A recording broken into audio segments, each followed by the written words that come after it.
तो चलिए शुरू करते हैं आज का यानी कि 25 मई का करंट अफेयर्स। हमारा पहला क्वेश्चन है, हाल ही में संयुक्त राष्ट्र ने किसे अंतर्राष्ट्रीय मरखोर दिवस के रूप में घोषित किया? इसका सही आंसर होगा 24 मई को। आइए जानते हैं।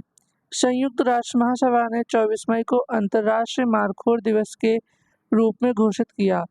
पाकिस्तान और 8 अन्य देशों द्वारा प्रायोजित इस प्रस्ताव का उद्देश्य मध्य और दक्षिण एशिया के पहाड़ी क्षेत्रों में पाई जाने वाली इस प्रतिष्ठित और पारिस्थितिक रूप से महत्वपूर्ण प्रजातियों के संरक्षण के बारे में जागरूकता बढ़ाना और बढ़ावा देना है। मारखोर, जिसे पेंच सींग वाले बकरी के रूप में भी जाना जाता है, पाकिस्तान का यह राष्ट्रीय पशु है। हमारा अगला क्वेश्चन है, हाल ही में मरियप्पन थंगावेलु ने विश्व पैरा एथलेटिक्स चैंपियनशिप में कौन सा पदक जीता है? इसका सही आंसर होगा स्वर्ण पदक। आइए जानते हैं। मरियप्पन थंगावेलु ने जापान के कोबे में विश्व पैरा एथलेटिक्स चैंपियनशिप में पुरुषों की T63 ऊंची कूद स्पर्धा में 188 मीटर की छलांग लगाकर अपना पहला स्वर्ण पदक जीता और दूसरा शरद कुमार के 1.83 मीटर के चैंपियनशिप रिकॉर्ड को तोड़ दिया।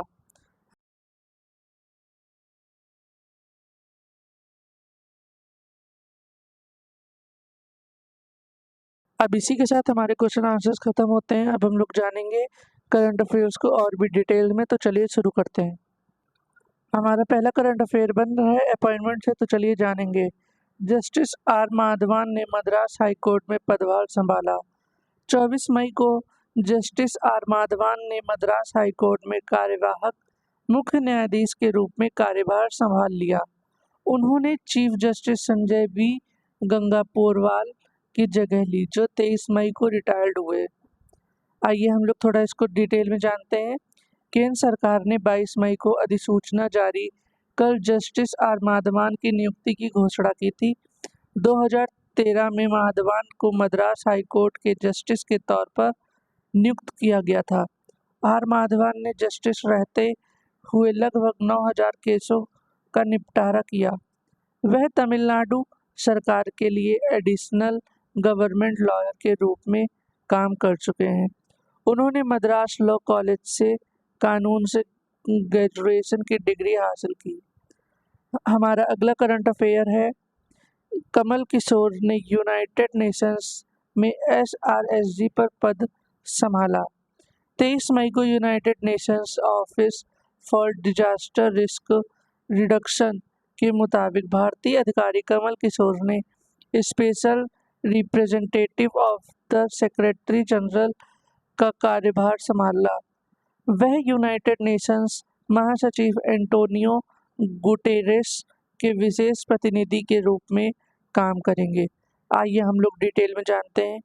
कमल किशोर को जापान के मामी मिज़ोटोरिया की जगह नियुक्त किया गया। वह नेशनल डिजास्टर मैनेजमेंट अथॉरिटी के सचिव हैं। कमल के पास आपदा जोखिम न्यूनीकरण के लगभग 30 सालों का एक्सपीरियंस है। उन्होंने गवर्नमेंट, यूनाइटेड नेशंस और सिविल सोसाइटी ऑर्गेनाइजेशन में भी काम किया है। कमल ने जेनेवा, नई दिल्ली और न्यूयॉर्क में यूनाइटेड नेशंस डेवलपमेंट प्रोग्राम के साथ 13 साल काम किया। हमारा अगला करंट अफेयर बनता है स्पोर्ट्स से, तो चलिए जानेंगे।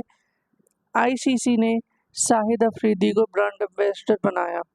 24 मई को इंटरनेशनल क्रिकेट काउंसिल ने पाकिस्तान के दिग्गज क्रिकेटर शाहिद अफरीदी को आगामी मेंस T20 वर्ल्ड कप के लिए ब्रांड एम्बेसडर नियुक्त किया। अफरीदी से पहले ICC Yuvraj Singh, Chris Gayle और हुसैन बोल्ट को T20 वर्ल्ड कप के लिए एम्बेसडर बना चुकी है। आइए हम लोग इसको डिटेल में जानते हैं। शाहिद अफरीदी पाकिस्तान के पूर्व कप्तान भी रह चुके हैं। वह T20 वर्ल्ड कप 2009 में पाकिस्तान टीम का हिस्सा थे। 2007 में पाकिस्तान ने श्रीलंका को हराकर T20 वर्ल्ड कप जीता था। शाहिद ने अपनी करियर में 34 T20 वर्ल्ड कप मैच खेले हैं। इसमें उन्होंने 18.82 औसत के साथ 546 रन बनाए और 39 विकेट लिए। शाहिद अफरीदी ने 4 विकेट हॉल भी हासिल किए हैं। हमारा अगला करंट अफेयर है, झारखंड की प्रतिस्मिता ने वेट लिफ्टिंग में वर्ल्ड रिकॉर्ड बनाया।